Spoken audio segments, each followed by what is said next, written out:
Hello, I am Elle, and I am a real estate broker in Santa Fe, New Mexico.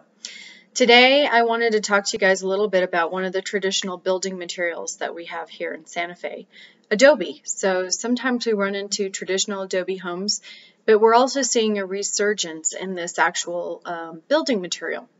So Adobe is effectively a earth-based material made out of mud and gravels, crushed rocks, and so on, sometimes adding straw or hay and animal manure to create like a nicely binded brick.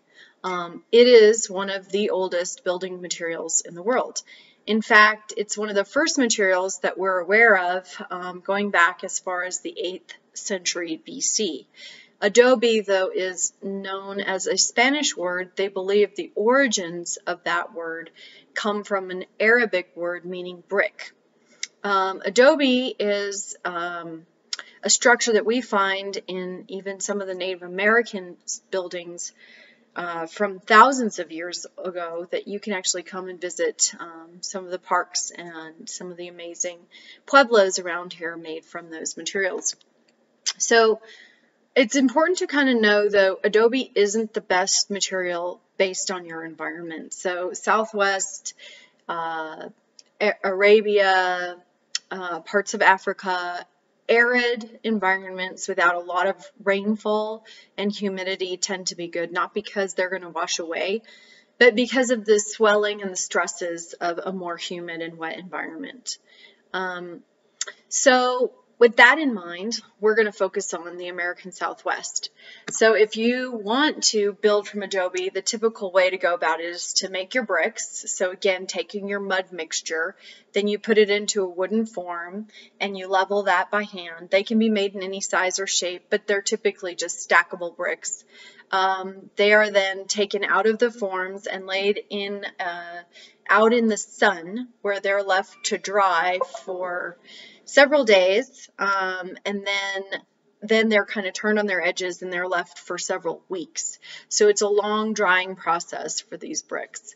Once you have your bricks, you build your home. You put together your foundation, you brick up your walls, you use mortar in between the bricks to get everything to adhere together.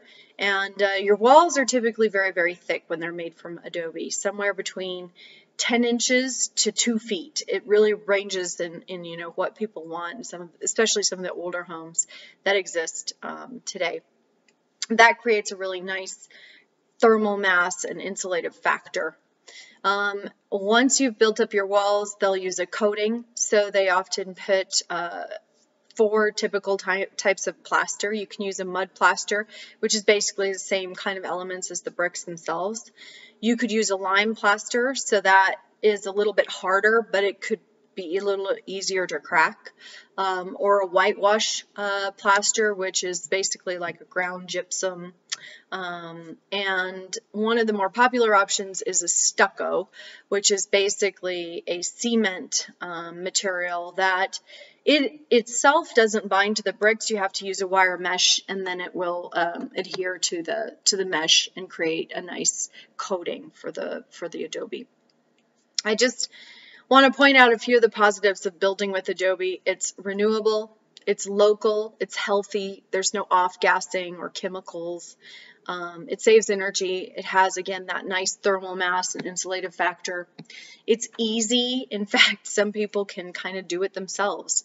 In our area, we have the only course that I'm aware of in the country for Adobe construction out of the Northern New Mexico College in a small town just north of Santa Fe called El Rito.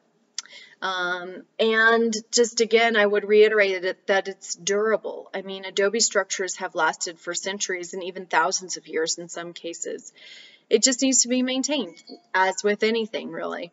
One of the more beautiful and older Adobe structures in the U.S. is the San Miguel Mission in Santa Fe. It was built around 1610, so if you come visit, I encourage you to check it out.